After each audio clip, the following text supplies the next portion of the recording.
আসসালামু আলাইকুম রহমতুল্লাহ বরকাতহ। আমরা খুব কাছাকাছি দুটো উৎসব, একটা ঈদুল ফিতর এবং ঈদুল আজহা, দুটো উৎসব আমরা পালন করি এবং দুটো উৎসবই এক মানবতার মহান শিক্ষা আমরা পাই।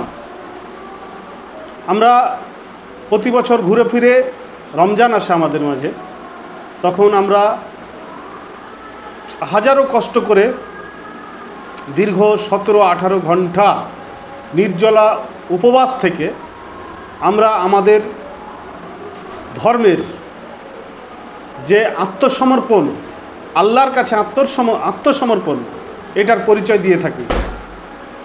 তার 2-2.5 মাস পরে আবারও নবী ইব্রাহিম আলাইহিস সালাম, জাতির পিতা ইব্রাহিম আলাইহিস সালামের সেই ত্যাগের কথা, সেই ত্যাগের বিনিময়ে আজকে আমাদের মাঝে টিকে আছে, আমাদের মাঝে আজও জীবিত আছে ইব্রাহিম আলাইহিস সালাম এবং ইসমাইল আলাইহিস সালামের সেই ত্যাগের কথা।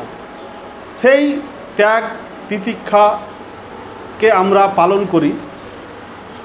এর মধ্যে থেকে আমার মনে হচ্ছে কিঞ্চিত মাত্র উপকার আমরা এই অনুশীলন থেকে নিতে পারি না। আমরা দেখি আমাদের এই সমাজে এই ঈদকে কেন্দ্র করে কিছুদিন আগে একটা জরুরি বৈঠকে প্রশাসনের সাথে কথা হচ্ছিল যে ঈদের দিন থেকে নিয়ে এই 4 দিনে 350 case attempt to murder Raghunathganj থানায় করা হয়েছে এবং সবই সেগুলো মুসলিম সম্প্রদায়ের মানুষেরা। এটা খুবই লজ্জার। আমি আজকে এই জন্য কথাগুলি বলছি যে আমাদের সমাজে যে অশান্তি, যে ধরনের ফিতনা ফাসাদ তৈরি হচ্ছে এবং হচ্ছে, তাহলে আমরা আমাদের মসজিদ, আমাদের মাদ্রাসা, আমরা সকলে, আমি আমার নিজেকেও বাদ দিচ্ছি না, সব মিলে আমরা সমাজকে কি দিতে পারলাম?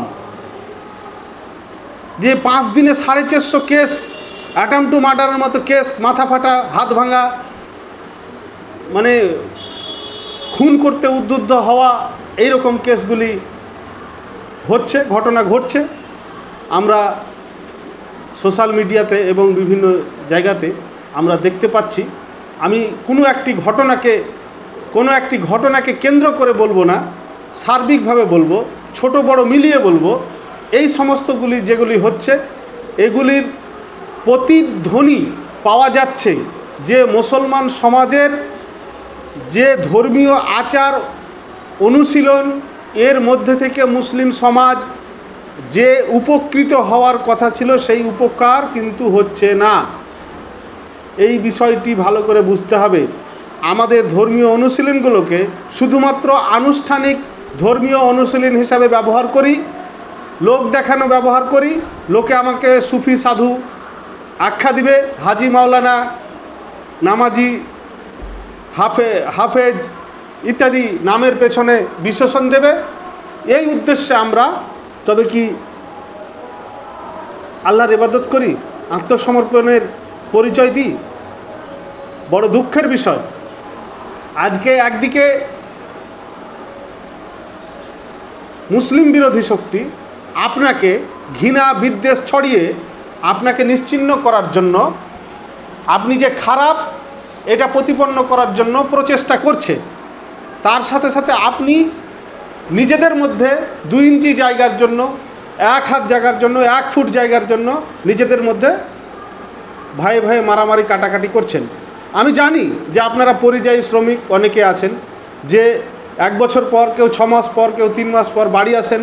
কোনো সময় জায়গা জমি নিয়ে যে ঝামেলা হয়ে থাকে, রাগ ক্ষোভ বিদ্বেষ জমে থাকে, 2 বছরের, কারো 2 বছরের, কারো 1 বছরের, কারো 6 মাসের, কারো 3 মাসের রাগ জমে থাকে। এসে বাড়িতে হয়তো উল্টাপাল্টা কথা শুনে মাথা ঠিক থাকে না, তখন আপনারা রাগের বহিঃপ্রকাশ ঘটিয়ে ফেলেন, একটা আকাম কিছু ঘটিয়ে ফেলেন। এর কারণে হয়, কিন্তু এই রাগ সংবরণ আমাদের শিখতে হবে।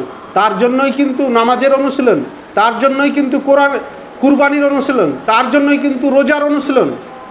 রোজা থেকে যদি আমি এই শিক্ষাটা না নিতে পারি যে যতই আমার রাগ হোক, যতই আমার খিদা পাক, আমি সূর্য না ডোবা পর্যন্ত কিছু খাবো না, আপনি যতই আপনার কষ্ট হোক আপনি কষ্ট করে বসে আছেন, ওই রকমই যতই আমার রাগ হোক ভাইয়ের প্রতি, পাড়া প্রতিবেশীর প্রতি, আমি সেই রাগের বহিঃপ্রকাশ করব না। আল্লাহর স্বার্থে, আল্লাহকে খুশি করার জন্য আমি রাগকে হজম করব।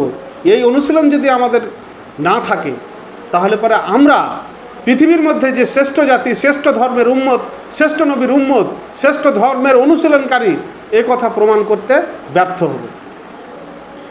আসুন আমরা প্রকৃত অর্থে যে যার ধর্ম করি, প্রত্যেকটা ধর্মই আমি মনে করব মানুষকে শান্তি, মানবতা শিখার জন্য, মানবতা প্রতিষ্ঠিত করার জন্যই পৃথিবীতে এসেছে।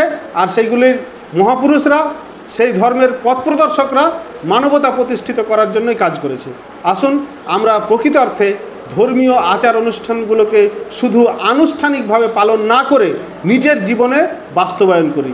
এই দোয়া রেখে আজকের মতো এখানে ভিডিওটি শেষ করছি।